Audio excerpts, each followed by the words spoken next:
Well, our next guest stars in a heartfelt film which tells the tale of a young deaf girl who struggles to communicate within her silent world. The Silent Child, which is written by former Hollyoaks actress Rachel Shenton, has been shortlisted to be nominated for an Oscar this month. Let's take a look at the clip. I want her to speak. And I said You have not remembered properly. anything we're saying. Susie, I backed you up. I backed you. We only found out she was deaf when she was 3.5, which probably makes me a awful mother, but Libby follows what we're saying really well. Right, well, I'm sure she'll be fine then. We have quite low expectations. We just want her to be a little bit more confident in time for school. I'm just wondering if we should be focusing more on the lip reading rather than the sign language. She is normal, she's just deaf. Do you think she'll be able to get a job one day? Yeah, I think she'll be able to have a career in whatever she likes. Oh, God bless her. Well, actress and writer Rachel Shenton join us now alongside Maisie Sly, who plays 4-year-old Libby in the film, and her dad, Gilson. And we have sign language interpreter Kat Wright here too to help us all communicate very well during this chat. She's signing me saying that. Yeah, I can do that most days. Yeah, exactly. Rachel, let's start with you, because this is an extraordinary thing to be sitting here talking about your short film, which is lovely, but a short film that could be nominated for an Oscar. How did it all come about? Yeah, I mean, that's such a surreal sentence. Yeah, and it came about because of the subject. It's extremely close to my heart. My dad was profoundly deaf. He lived the last 2 years of his life profoundly deaf. He lost his hearing very suddenly. So I saw then the effects that it had on a family and on a person, and that gave me the impetus to learn sign language. I quickly fell in love with the language, and I've been involved in the deaf community ever since. So I've seen the needless struggles that deaf people and deaf children face, and that gave me the impetus to write. Why needless struggles? Because it's such a huge challenge to tackle, isn't it? I think needless because a lot of the struggles are born from a lack of education.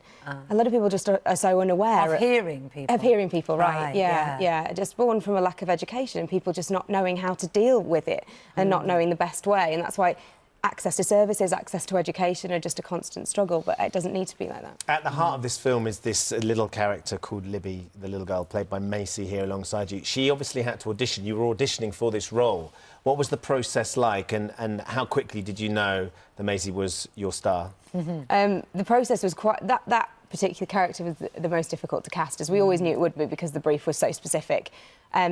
She needed to be profoundly deaf.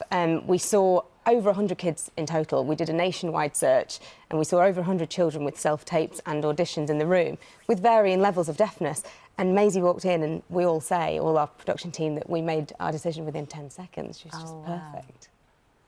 And for you, Maisie, what was it like being the star of this film?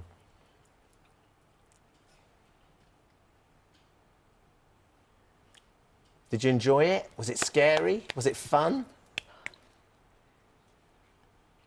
It was fun.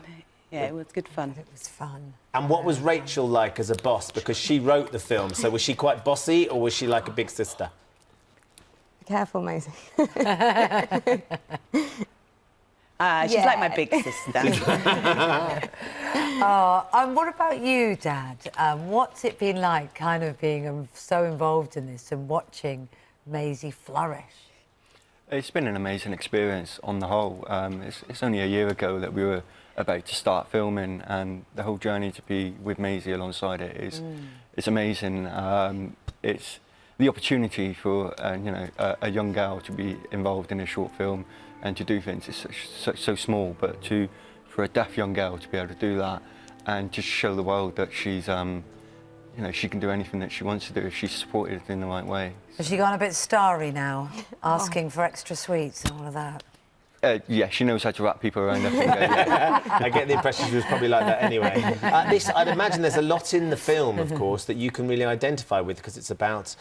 Excuse me, it's about a young child and it's about the family trying to get her the opportunity that she needs. Definitely, that's why we were so keen to be a part of the film, was the personal investment that we have and attachment that we would have with the story in the film is massive. I can see a lot of myself in that film, growing up and stuff like that, struggles through school.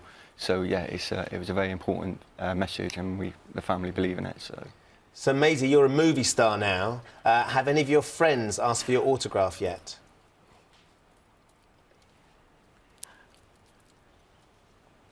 Yes, they have. Of Yeah. course they have. Of course they have. And are you excited? I think he's got a pic. That's you signing an autograph. That Look might be at for Dad, that. though. To be fair, are you excited about the Oscars, Maisie?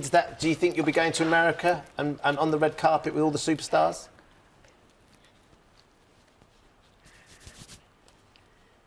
Yeah. Yeah, too right. We would love to see you all there.